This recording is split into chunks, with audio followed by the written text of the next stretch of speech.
السلام علیکم دوستو، کیسے ہو آپ سب؟ میں ہوں عریج اور آپ ہیں اس وقت میرے چینل عریشہ ناولز پر۔ پہلے معذرت کہ پنکھا چل رہا ہے جس کی آواز بہت زیادہ ہے، آج ہی ٹھیک کروایا ہے ہم نے تو اس کی آواز بہت زیادہ ہو گئی ہے۔ تو باہر بہت تیز بارش ہو رہی ہے تو باہر آج میں بیٹھ کے لکھ نہیں سکتی، اور اوپر سے عید کی وجہ سے اتنا زیادہ رش ہے۔ آج میں نے شام کو پوسٹ لگائی تھی کہ میں ایپیسوڈ نہیں دوں گی، تو پھر میں یہاں کیا کر رہی ہوں، یہ سوال ہونا چاہیے اور ہے بھی کچھ لوگوں کا، تو میں بتا دیتی ہوں۔ ہوا یہ کہ ابھی میں جب 8 بجے کام سے فارغ ہوئی نا، تو آپ ہی نے بولا کہ مہندی لگاؤ، تو مہندی لگا کر نا سارے کام میں نے سوچا کہ اب ختم ہو چکے ہیں، اب کوئی کام نہیں ہے۔ تو پھر آپ ہی نے بولا کہ اب نا ہم نے تقریباً 3-4 بجے کے قریب اٹھنا ہے، اور باقی وہ دعا کے لیے سامان وغیرہ بنانا ہے، تو بالکل ایزی ہو، تم سو جاؤ ابھی۔ پھر مجھے نیند بھی نہیں آ رہی تھی، میں نے کہا نیند نہیں آ رہی تو ایپیسوڈ ہی لکھ لیتی ہوں، ویسے بھی ریڈرز کے ساتھ پہلے ہی 2 دن زیادتی ہو چکی ہے ایپیسوڈ نہ آنے کی وجہ سے، تو پھر یہ بے ایمانی ہو جاتی ہے نا کہ وعدہ کیا اور ایپیسوڈ نہیں دی۔ تو پھر میں نے سوچا کہ میں کوشش کرتی ہوں اگر میں لکھ پائی تو میں لکھ لوں گی، اور اگر نہیں لکھ پائی تو پوسٹ میں لگا چکی ہوں، کوئی مسئلہ نہیں ہے، میں سو جاؤں گی آرام سے۔ تو پھر جب میں لکھنے بیٹھی تو پھر میں نے ایک ہی بار میں نا لکھ کر ہی دم لیا، اور اب میں نے سوچا ریکارڈنگ کر کے اپلوڈ بھی کر دیتی ہوں۔ چلو جی، یہ میری طرف سے آپ لوگوں کے لیے عید کا گفٹ ہو گیا کہ میں نے پہلے انکار کیا تھا کہ میں نہیں دوں گی ایپیسوڈ، پھر میں نے لکھ دی تو میں نے کہا چلو جی دیتے ہیں۔ تو لیٹس اسٹارٹ آج کے ایپیسوڈ۔ اور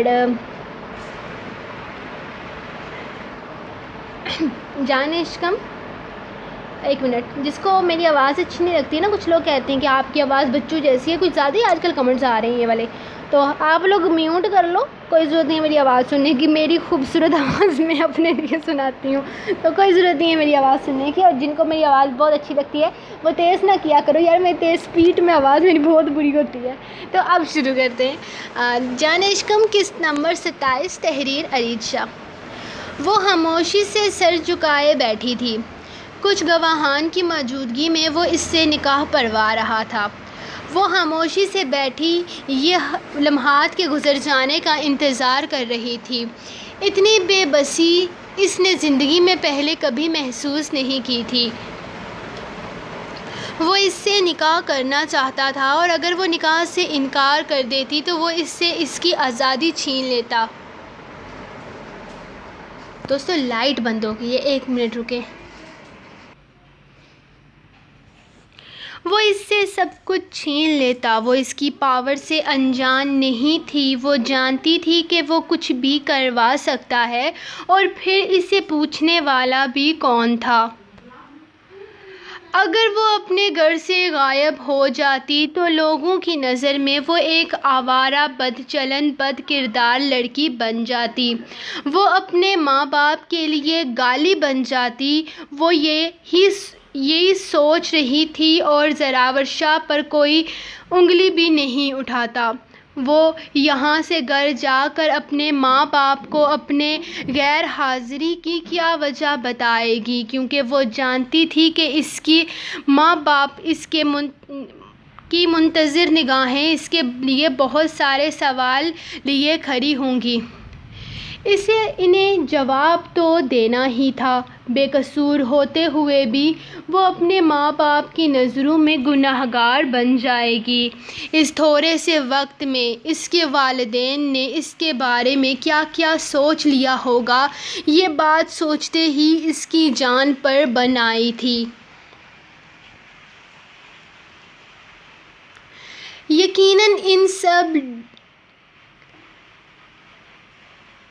یقیناً ان دونوں نے احمد سے رابطہ کرنے کی کوشش ضرور کی ہوگی، اور احمد جھوٹ کیوں بولے گا، وہ تو ان کو بتا چکا ہوگا کہ وہ اسے گھر کے دروازے پر چھوڑ کر جا چکا ہے،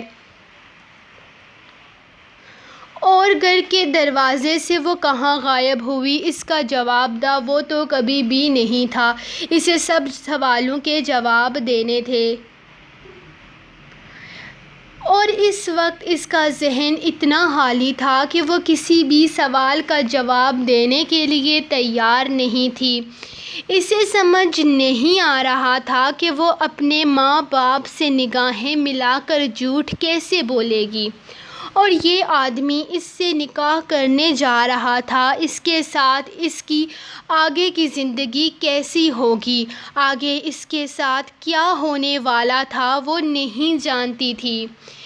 اس وقت اس کی ساری سوچیں اس کے بوڑھے ماں باپ کی طرف گھوم رہی تھی، وہ بس کیسے بھی اپنے گھر پہنچ جانا چاہتی تھی، بس کیسے بھی اسے اپنے ماں باپ کو اپنی طرف سے بے فکر کرنا تھا۔ نہ جانے ان لوگوں کی کیا حالت ہوگی، کہیں بابا اسے ڈھونڈنے نہ نکل پڑے ہوں، کہیں یہ بات حویلی تک نہ پہنچ گئی ہو، وہ لوگوں کی نگاہوں کا سامنا کس طرح سے کرے گی، وہ لوگوں کے سوالوں کے جواب کیسے دے گی۔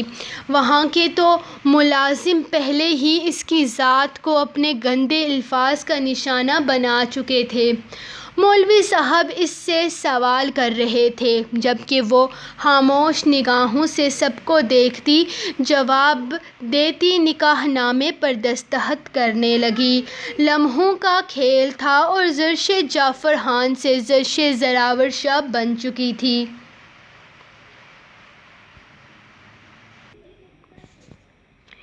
نکاح کے بعد اسے واپس اسی کمرے میں لا کر بٹھا دیا گیا تھا۔ اس کے بعد کافی دیر تک باہر سے آوازیں آتی رہیں، لیکن اندر کوئی بھی نہیں آیا تھا۔ اس نے مولوی صاحب کے سامنے اس بات کا بالکل احساس نہ ہونے دیا تھا کہ اس کے ساتھ کسی طرح کی کوئی زبردستی کی جا رہی ہے یا یہ نکاح اس کی مرضی کے خلاف ہو رہا ہے۔ جس طرح سے زراور نے اسے کہا تھا اس نے بالکل ویسا ہی کیا تھا، کیونکہ زراور کو ضد دلا کر وہ اپنے لیے مشکلات پیدا نہیں کر سکتی تھی۔ تھوڑی دیر کے بعد باہر خاموشی چھا گئی اور پھر چند لمحے کے بعد دروازہ پھر سے کھلا تھا۔ گائس لائٹ واپس آ گئی ہے۔ اس کی نگاہیں دروازے پر جمی ہوئی تھیں، کیونکہ اس نے وعدہ کیا تھا کہ وہ نکاح کے فوراً بعد اسے گھر واپس چھوڑ آئے گا۔ اس کے چہرے پر فاتحانہ مسکراہٹ تھی، وہ آہستہ آہستہ قدم اٹھاتا اس کی طرف بڑھ رہا تھا۔ محبت کو پا لینے کا خمار اس کی نگاہوں سے چھلک رہا تھا، اس کی چال میں واضح سرور تھا، وہ اس کی طرف سے بے فکر ہو چکا تھا۔ شاہ جی، آپ نے مجھ سے وعدہ کیا تھا کہ نکاح کے فوراً بعد آپ مجھے گھر چھوڑ کر آئیں گے، تو چلیں مجھے گھر چھوڑ کر آئیں، میرے گھر والے پریشان ہوں گے۔ آپ نے جیسا کہا میں نے بالکل ویسا ہی کر دیا۔ میں نے کسی کے سامنے اس بات کو ظاہر نہیں ہونے دیا کہ یہ نکاح میری مرضی کے خلاف ہوا ہے، تو پلیز اب آپ اپنا وعدہ نبھائیں اور مجھے میرے گھر چھوڑ کر آئیں۔ میں آپ کے سامنے ہاتھ جوڑتی ہوں، میں اب مزید یہ سب کچھ فیس نہیں کر سکتی۔ وہ اس کے سامنے ہاتھ جوڑتے ہوئے التجا کر رہی تھی، جبکہ وہ جو مسکراتا ہوا کمرے میں داخل ہوا تھا، اسے روتے دیکھ کر اس کا دل بے چین ہونے لگا۔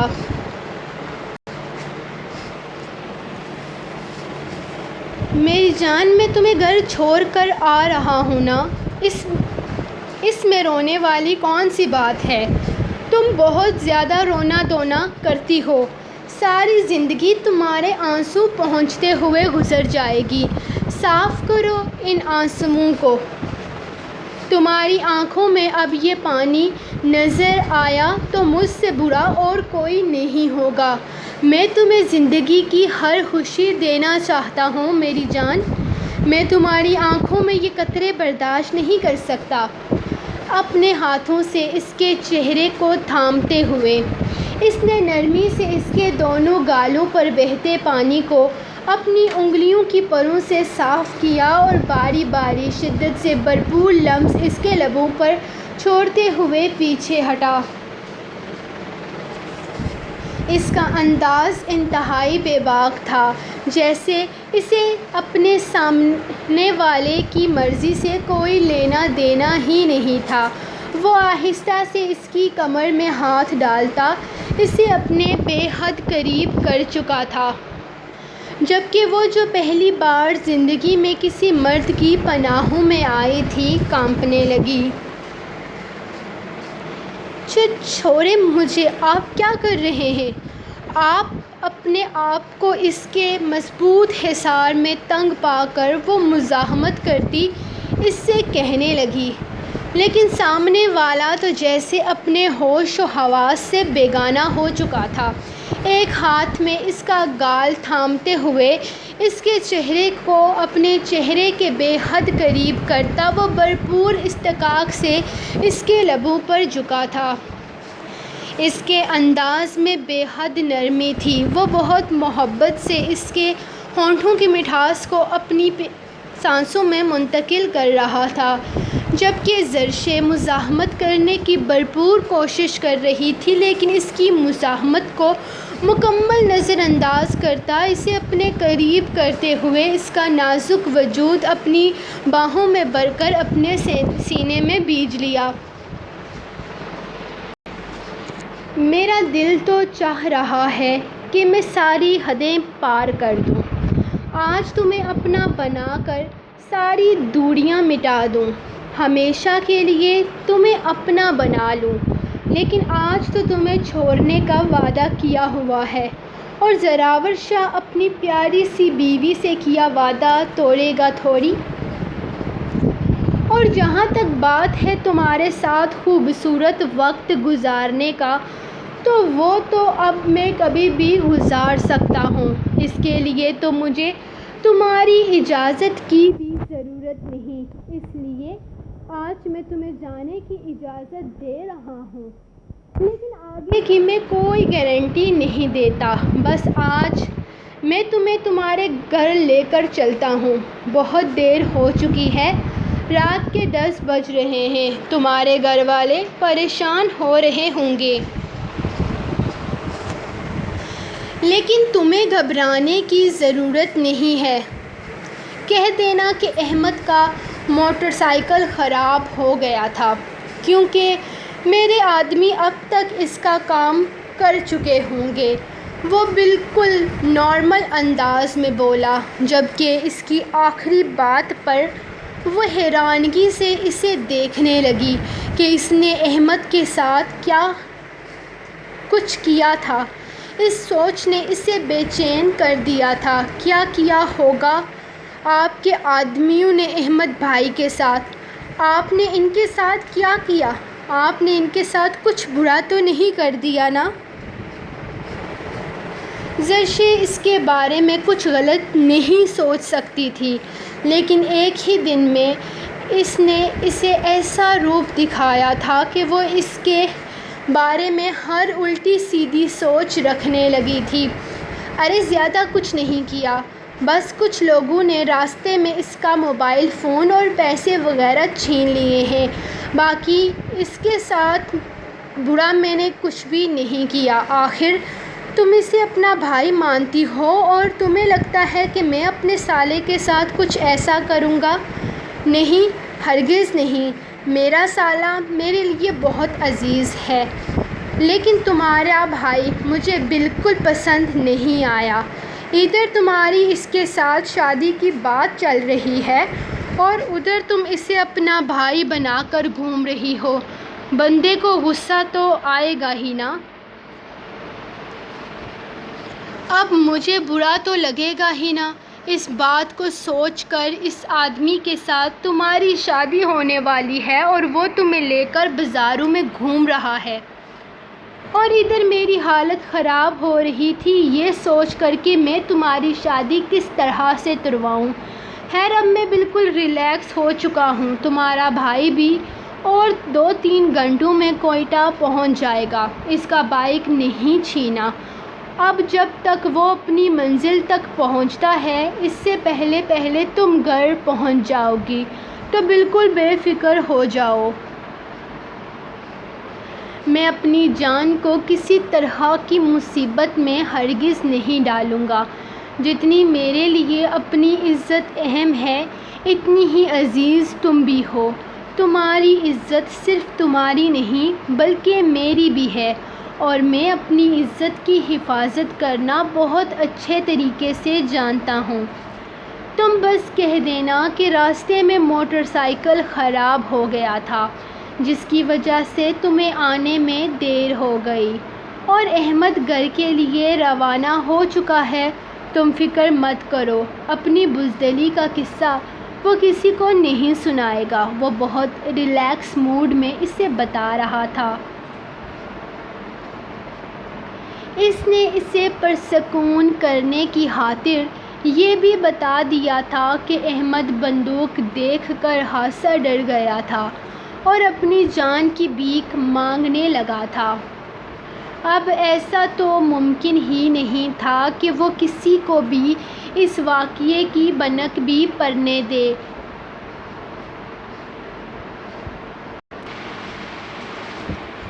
کیونکہ یہاں سوال اس کی غیرت کا تھا اور اپنی بزدلی کو نظارہ بنا کر کسی کے سامنے پیش نہیں کر سکتا تھا۔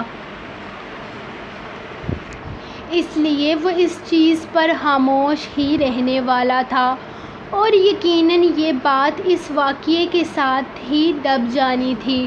وہ ساری پلاننگ پہلے ہی کر چکا تھا۔ اس کے شاطر دماغ کو سوچتے ہوئے زرشا کا دماغ چکرا کر رہ گیا۔ وہ ہر چیز کو کتنا نارملی حل کرتا تھا۔ ڈارلنگ، میرا خیال ہے تمہیں گھر نہیں جانا۔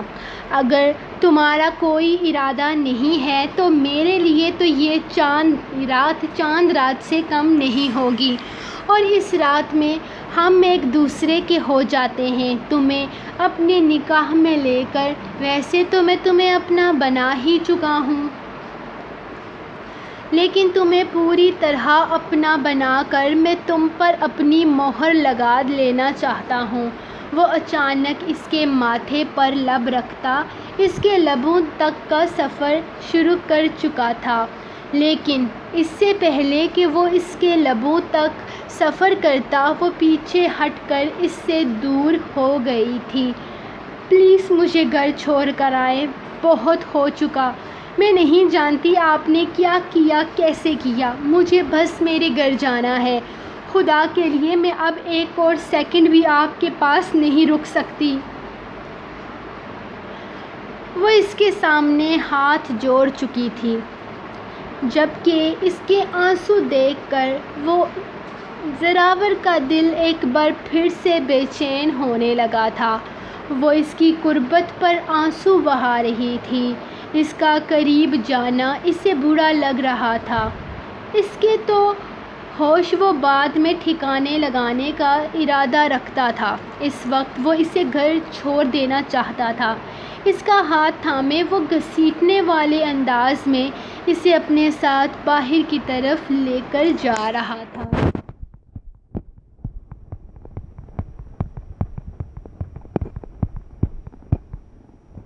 یہ رہی آپ لوگوں کی ایپیسوڈ نمبر 27، جو کہ ایک سرپرائز ہے۔ اگر آپ کو اس کو سرپرائز سمجھے تو لائٹ آ گئی ہے، شکر الحمدللہ۔ میں یہ چاہتی ہوں کہ 12 بجے سے پہلے میں اس کو پوسٹ کر دوں، جو کہ ممکن ہی نہیں ہے۔ 12:10 تک ٹائم لگا ہی جائے گا اگر وہ بھی لائٹ نہ گئی تو۔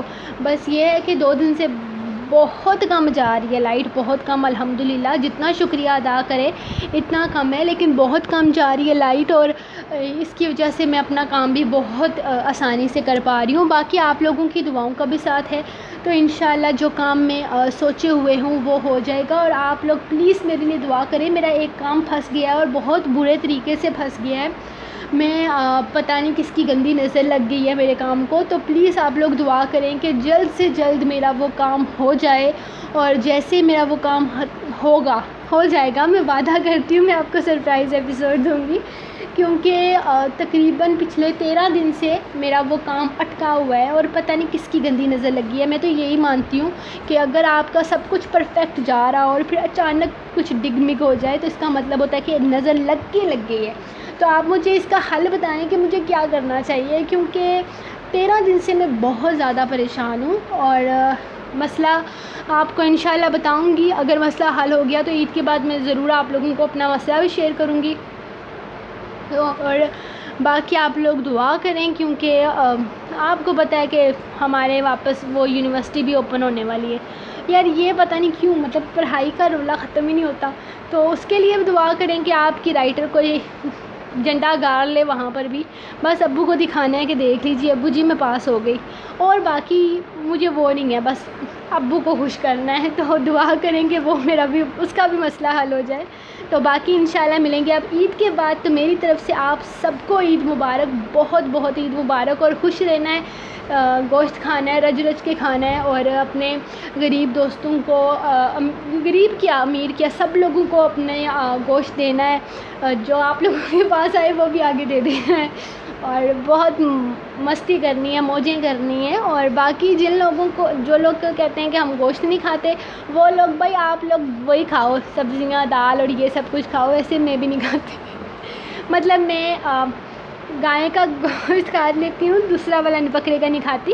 تو یہ اپنا اپنا وہ ہوتا ہے، سارے کہتے ہیں ایک جیسا ٹیسٹ ہوتا ہے، تم پتہ نہیں کیوں نہیں کھاتی ہو. تو مجھے ایسا لگتا ہے کہ میں نہیں کھا سکتی بکرے کا گوشت. بکرا میرے خواب میں آتا ہے تو مجھے آ کے ٹکرے مارتے ہیں، تو میں بکرے کا نہیں کھاتی، میں کٹے کا کھاتی ہوں.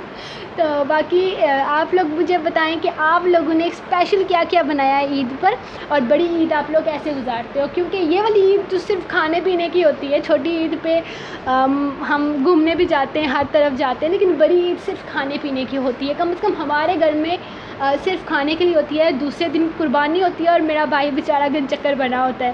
تو آپ لوگ مجھے بتائیں کہ آپ لوگوں کی عید کیسی ہوتی ہے. یہ والی عید ہم ساتھ گزاریں گے انشاءاللہ. تو ملتے ہیں عید کے بعد.